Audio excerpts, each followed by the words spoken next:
Hey, welcome to another one. So, it's Sunday today, at the very least, the time I'm recording this video. So, well, I hope you had a very nice week. It was not too stressful, and of course, it was not too much into the daily grind. I noticed that my previous mic was kind of wonky and it didn't do what it was supposed to do. So yeah, just change it. Supposedly this one is a worse one, but let's see how it sounds on the video. So, Sunday, yeah, a little bit of chilling, a little bit of relaxing. For me, work, but I was free during the week, so I had ample time to do other stuff, such as stuff related to music for my other channel. So this one has been a little bit on more of the, let's say, hiatus side, if I can call it. But since I play some games and if I get the opportunity to record a little bit of the footage and then talk about something, which I have also noticed that if I don't have a certain plan, I'm just talking about things randomly left, right and center. So today's plan is going to be, what's it gonna be? Rhythm games. So, rhythm games. As you can see from the footage, it's kind of a weird concept of the game that you can see a beat meter on the bottom of the screen. The game is called Soundfall, and you can kind of like push the attack buttons when the timer drops, so it's synced to the beat of the current song that you're playing. And if you press the attack button or the move button out of sync, which I don't too often in the footage, then your weapon gets disabled and you don't get to do any other actions. And that was quite a neat concept actually. I've never seen that in another rhythm game except this one. Mostly you just have things like, for example, Guitar Hero, that you just see notes that are coming towards the screen and you have to kind of play the specific song. Or things like Osu, for example, that you can just move the circle around and just basically move your cursor around the circle and push the, let's say, I don't know, as you can say, this is pretty much improvised, so I just roll with it. You just hit the notes in a sense. Yeah, that makes more sense to say. But yeah, this concept I never saw this before, and that's why I played a little bit of this game. I didn't finish it because it got quite repetitive, and I'm currently on let's say backlog cleansing spree. So I'm just playing games that require just a little bit of time investment, having a bit of fun, and then if I'm not interested in playing the game anymore, oh yeah, bye. So this one also has a little bit of RPG elements. So you can see when I finish stages, or in between the stages, or even inside the stages, I can get items and then I equip them to the character.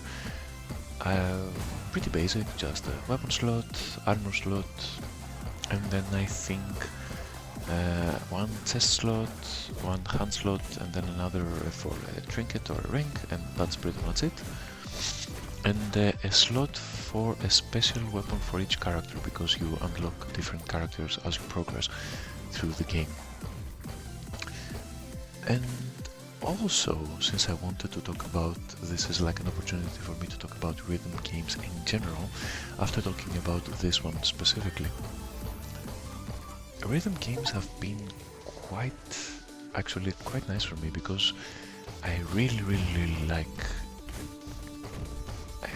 enjoy listening to music, English please, and also since I started DJing, it has been a source of inspiration and discovery for more music or more subgenres of music. Okay, pretty much I just DJ and listen to drum and bass, but I am also interested to learn to mix different genres in different ways, because you cannot mix in only one way.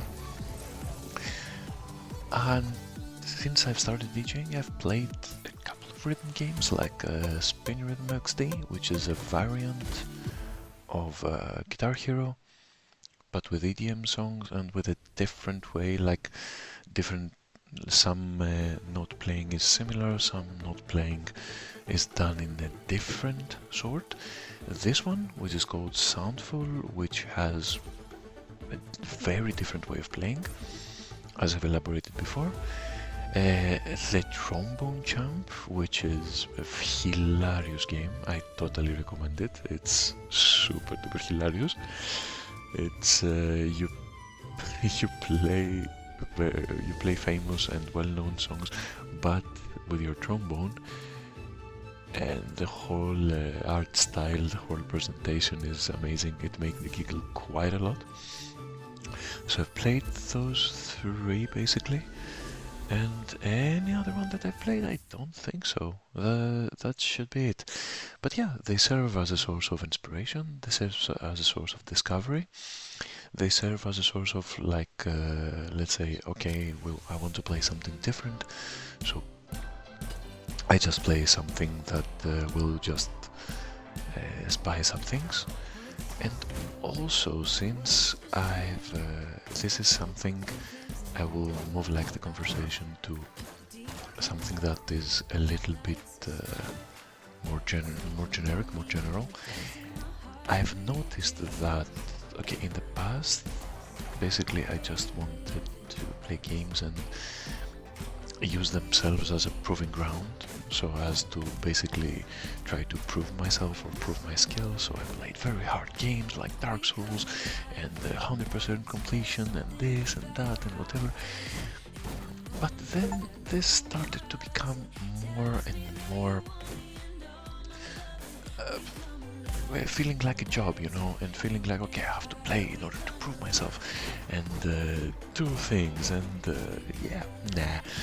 And that's not the way it's supposed to be, at least for now. And I've talked about this before a little bit, but since I've stopped completely playing live service games, which has been some months, for now, I don't remember the exact, timeline of this happening. But I was lucky to, because I didn't have a PC, and I was lucky that I got a pretty sweet deal out of a friend of mine. And so, yeah, I've been just, when I got the PC, I said, okay, stop playing all those live service games that hook us into the treadmill, and I'm slowly escaping this treadmill, and I'm slowly rediscovering how to play games, in a sense. So yeah, that should be it for today, I guess. I hope this is going to be more audible. I will check it afterwards on the recording. I hope it's going to be more structured, and for the next one I'm going to try to do something more, let's say, structured, because I just poured this on top of my head. So hey, have a chill one, have a great rest of your Sunday, and have a great start to the week. Cheers guys, ciao.